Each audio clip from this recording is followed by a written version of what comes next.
por ser justos, realmente Ceuta no es siempre un mundo feliz para el señor Vivas. Lo es cuando el presidente considera que así lo exige el foro en el que habla. Y sobre todo lo es o no lo es dependiendo de si habla de su gestión o habla de la gestión ajena. Si de lo que se trata, y me quiero explicar, si de lo que se trata es de hacer propaganda de lo que hacen los consejeros y las consejeras, entonces Ceuta va como un tiro. Tenemos más empleo que nunca, prácticamente nadie pasa necesidad porque los servicios sociales son todo un ejemplo, el futuro es magnífico, somos un paraíso para quienes quieren invertir en los sectores más pujantes y prometedores de la economía y, ¿por qué no?, volvamos a recordarlo, por cada comercio que se cierra abren 3, ¿verdad, señores del Gobierno? Ahora bien, si de lo que se trata es de intentar descargarnos de responsabilidades, resulta que Ceuta vive en un permanente colapso. Todo es un caos, continuamente enfrentando desafíos sin parangón en el resto del Estado, salvo en el caso de la ciudad hermana de Melilla, y somos un pueblo que lleva en el ADN una resistencia imprescindible para poder vivir en un territorio de tan difícil desempeño. A veces aquí se vive de maravilla, otras veces aquí no se puede vivir.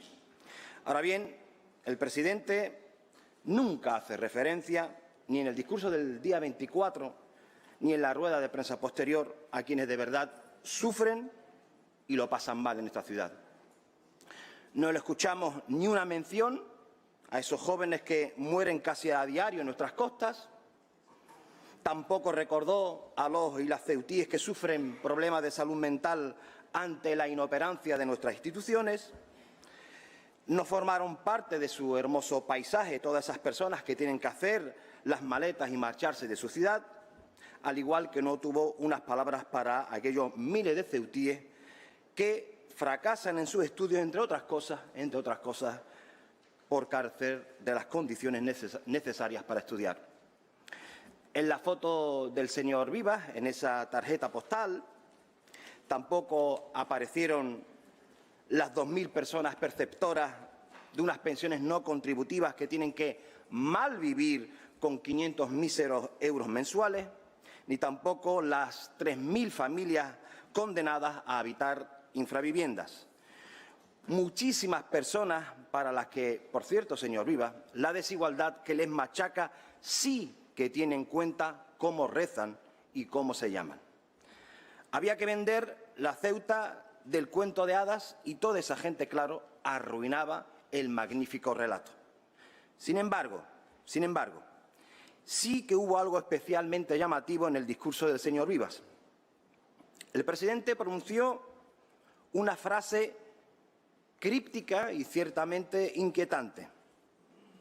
Dijo literalmente que el miedo es el principal enemigo de la ciudad. El miedo es el principal enemigo de la ciudad. Pero no añadió nada más, no especificó nada más, no aclaró nada más. Nosotros tenemos mucho interés, nuestro grupo político tiene mucho interés en saber a qué miedo quiso hacer referencia. Queremos saber miedo a qué, señor Vivas. ¿Miedo a la tan manida inestabilidad? ¿Miedo a la extrema derecha con la que el propio presidente gobernó un año de la mano? ¿Miedo a las redes clientelares? ¿Miedo a la compra de voluntades? ¿Miedo a la compra de votos?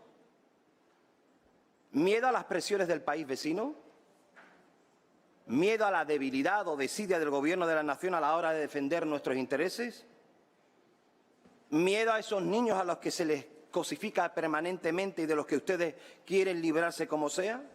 ¿Miedo a qué, señor Vivas? ¿Miedo a qué? Nos gustaría que el Gobierno respondiese a esta pregunta y por eso hoy esta interpelación. ¿Cuál es ese miedo que usted considera que es el principal enemigo de Ceuta, señor Vivas? Muchísimas gracias, presidente. Muchas gracias, señor Mustafa. Como la pregunta es directísima, no directa, sino directísima, pues me corresponde a mí la contestación, por tanto yo no podré moderar esta interpelación. Le ruego al señor vicepresidente que lo haga. Está claro, señor Mustafa, que a usted no le gustó mi intervención del día 24, ni la del 23, ni nada de lo que yo diga le gusta a usted. Esto no es ninguna novedad ni es nada críptico. Esto es absolutamente evidente. Y yo lo que pretendía hacer en la felicitación de Navidad, y dirigiéndome a los ceutíes, pues es transmitir un mensaje de esperanza y de confianza, porque creo que Ceuta necesita de mucha esperanza frente precisamente al discurso del miedo, de la catástrofe y de la derrota. Y lo hice porque creo que el miedo como una sensación paraliza, incapacita y vence. Y yo creo que Ceuta lo que no necesita es miedo, creo que necesita esperanza. ¿Y a qué miedo me refería? Pues me refería precisamente al discurso de la catástrofe, de la derrota y de Ceuta no tiene futuro. Ceuta no puede aspirar a un futuro de estabilidad, de prosperidad, de cohesión. Esto no tiene arreglo. Esto, salvo que se cuente con Ceuta ya, los demás estamos todos absolutamente equivocados y esta Ceuta no tiene ninguna expectativa, ningún horizonte esperanzador. Yo creo todo lo contrario. Creo que Ceuta tiene mucho futuro, fundamentalmente gracias a los ceutíes, que es el principal activo que tiene nuestra sociedad. Y decía usted que destacaba para justificar esa esperanza que transmitía, decía usted que yo me refería a los logros del Gobierno, precisamente no. También a los logros del Gobierno, pero hablé de muchas cosas que son fruto fundamentalmente de la unidad que aquí hemos conseguido en asuntos fundamentales, que son frutos de la perseverancia de los ceutíes y del entendimiento y del encuentro entre administraciones al margen de siglas, porque yo me refería en los avances de los últimos años, de los 3 últimos años, a la incorporación por primera vez de Ceuta a la estrategia de seguridad nacional y, por tanto, a la mención específica de que Ceuta necesita de un apoyo especial por parte de la Administración General del Estado para la seguridad y el bienestar de los ceutíes, a la aprobación de un plan integral para el desarrollo socioeconómico de Ceuta, a la cesión de suelo por parte del Ministerio de Defensa en una cantidad y en unas condiciones como nunca antes se había conocido, a la conexión eléctrica de Ceuta con la península, con todo lo que ello implica en cuanto a volumen de inversión, desarrollo económico,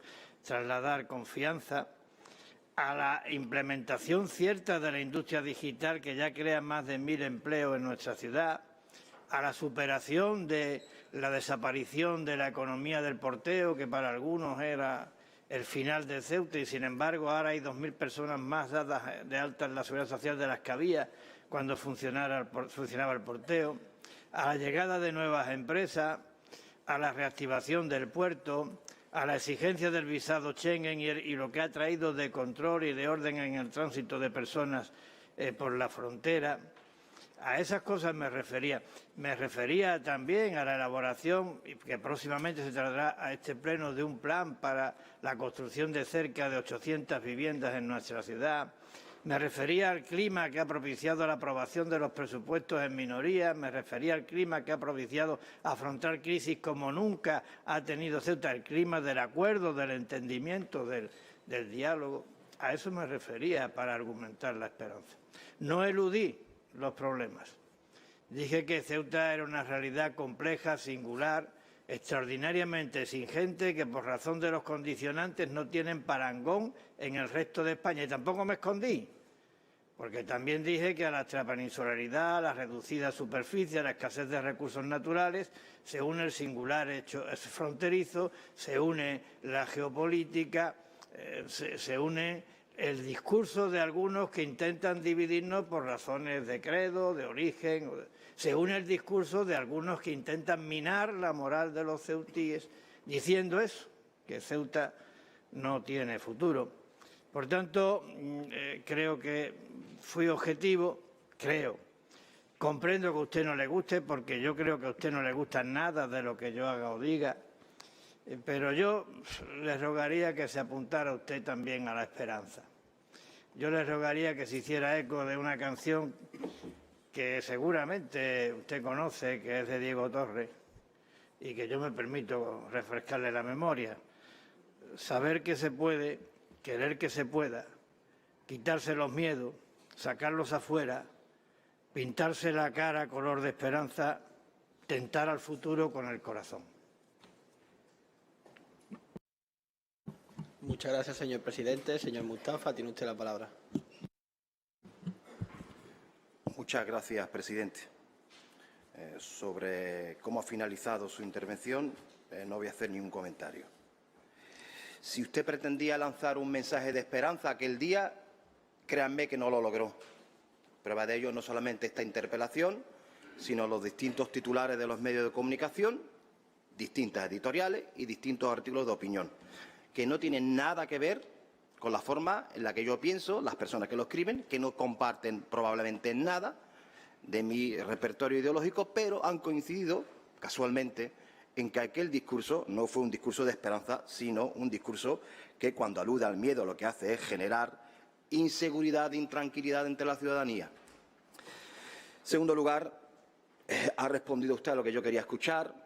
Dice usted que cuando alude al miedo, alude a los mensajes catastróficos, a aquellos que dicen que la ciudad no tiene arreglo, y directamente usted señala a Ceuta ya como responsable de ese miedo. Curioso, un partido con apenas 2 diputados es bastante más peligroso que, por ejemplo, la extrema derecha, a la que ustedes y sus socios se apuntan siempre para contraargumentar cualquier cosa. Es decir, ayer mismo aquí se hablaba de políticas que implementaba el Partido Popular y ustedes, como comodín para blanquear su acción de gobierno y sus apoyos, utilizaban a la extrema derecha, que resulta ser lo peor de lo peor. Pero aquel día, el día del 24 y en la rueda de prensa posterior, por lo visto, quienes dan ese miedo somos quienes señalamos con el dedo las cosas que ustedes hacen, no desde ahora, sino de hace 20 años. También quiero recordarle que usted es tremendamente, voy a decir, injusto, cuando dice que, o desliza que mi espacio político nunca se ha situado del lado de este Gobierno cuando las condiciones políticas o el contexto histórico así lo ha requerido. Usted sabe que eso es falso.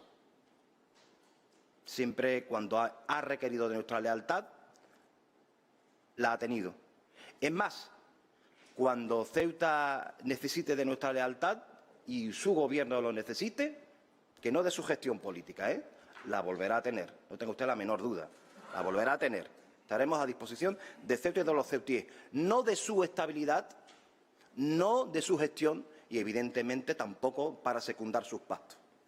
Usted dice, o en aquel discurso y hoy ha vuelto a hacerlo, ha hablado de un miedo en general y usted ha situado ese miedo en el principal enemigo de Ceuta, que por lo visto es Ceuta ya. Y ha soltado aquí una retahíla de cuestiones que sí que ha estado bien, sí la ha dejado caer, señor Ramírez. Después hablamos usted y yo si quiere, o sea que me puede usted contestar y le echo una mano al presidente también. Decía que también ha señalado de determinadas cuestiones que a su entender generan miedo entre la población, y me va a permitir que le diga una cosa. Es muy fácil señalar el miedo o lo que usted cree que es el miedo para la población desde una situación de privilegio como la suya y los suyos.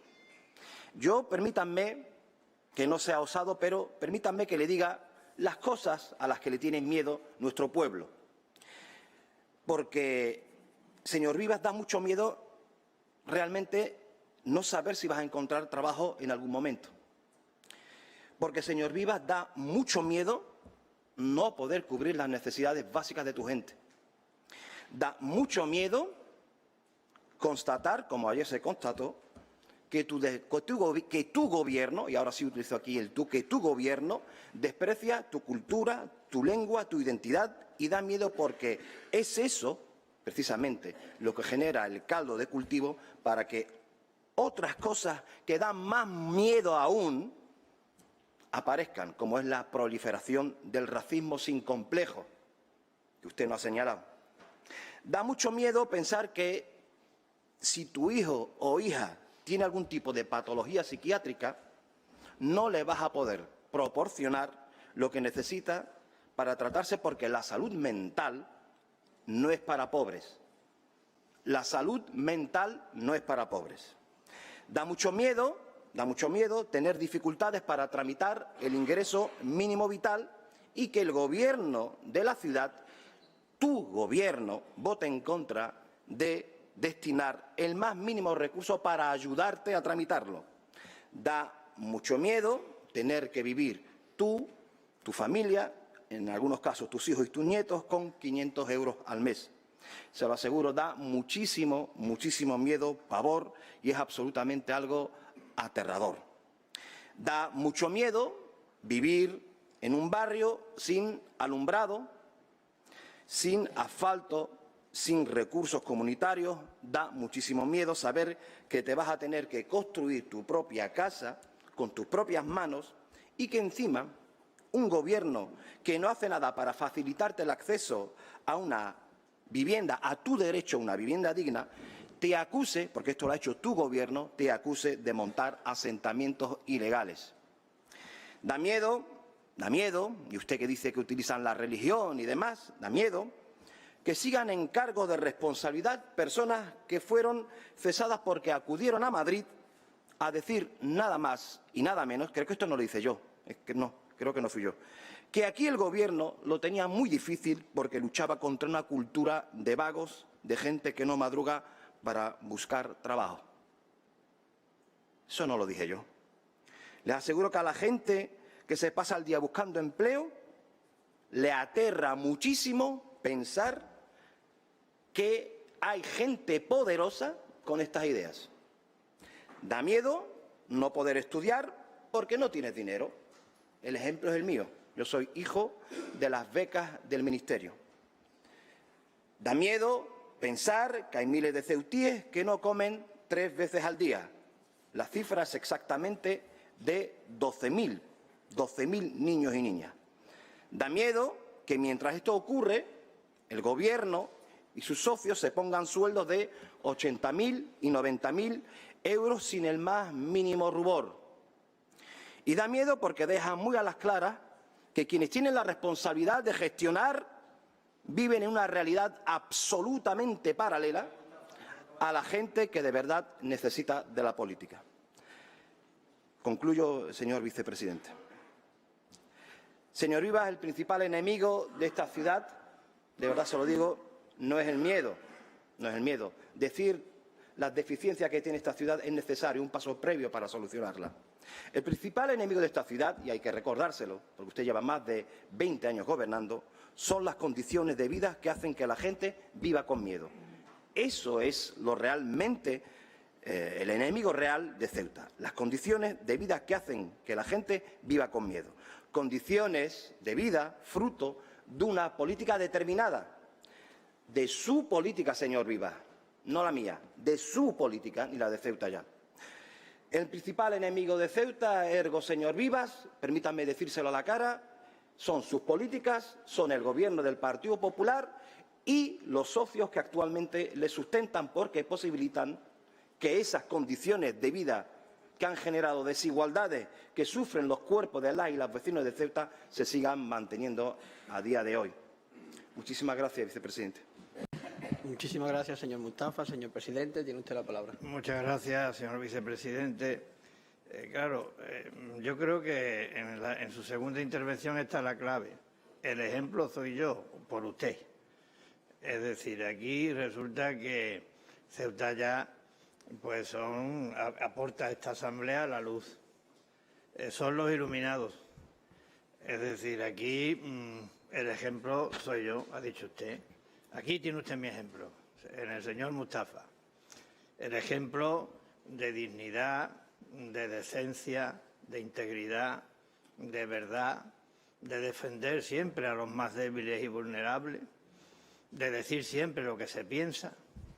Los demás, los que aquí de alguna manera hacemos un esfuerzo por tratar de superar nuestras diferencias para afrontar unos condicionantes y unos retos singulares que no tienen parangón en el resto de España, para tratar de trabajar en beneficio de la estabilidad, la prosperidad, la cohesión social, para tratar de resolver esos problemas a los que usted se refería, para luchar contra la exclusión social, a favor de la inclusión, para llevar a cabo un plan de vivienda, para definir un modelo económico estable para una sociedad verde, azul, inteligente, con mayor capacidad de crear empleo, para contar con una frontera que funcione conforme a su condición de frontera exterior de la Unión Europea, para que la presión migratoria no desborde nuestras capacidades, para que no olvidemos el drama, porque sí que lo dije el día 23, de los que pierden la vida tratando de llegar a Nado Ceuta. Todos los que hacemos esto, los que aparcamos las diferencias partidistas para poner los intereses de Ceuta por encima de todos, no pertenecemos a la reserva de integridad, decencia, honestidad y verdad que usted representa, porque usted es el ejemplo. Todos los demás resulta que lo hacemos porque no tenemos escrúpulos, porque nos vendemos o porque defendemos a los amigos. No es verdad, señor Mustafa, no es verdad. Y usted lo sabe. Lo que pasa es que usted quiere arrogarse el papel que no le corresponde de ser aquí la reserva ética y moral de la Asamblea de la ciudad de Ceuta y, si me apura, de Ceuta. Incorpórese usted a la voluntad de acuerdo, incorpórese a la esperanza, incorpórese a trabajar sin demagogias en beneficio de la estabilidad, la prosperidad y el futuro de nuestra tierra. Muchas gracias, señor presidente.